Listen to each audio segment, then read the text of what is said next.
Inħarġet is-sejħa għall-offerti biex l-impjant ta' San Antnin f'Witilgħin jinbidel f'park ekoloġiku u rikreattiv. Is-sejħa għall-offerti taħseb kemm għax-xogħol tal-iskavar u dak tal-kostruzzjoni fuq medda ta' art illi fiha ma' 23,000 metru kwadru.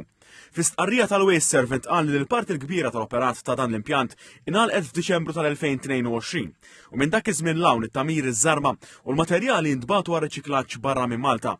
Minflok l-impjant se ssir vaska kbira tal-ilma artifiċjali kif ukoll parkex ta' tliet sulari illi joffri faċilitajiet ta' park and ride għall-Witilgħin. Se jinħolqu wkoll tliet ġibjuni tal-ilma fejn se jinġabar l-ilma tax-xita biex ikun jista' jintuża għat-tisqija u għas-sistema tat-tifi tan-nar. Il-proġett jaħseb biex 33% tal-materjal li se jiġi mħaffer bħala parti mix-xogħlijiet se jerġa' jintuża fl-istess sit. Se jkun qed jinbena wkoll ċint mad-dawra ta' dan il-park ta' madwar 175 metru.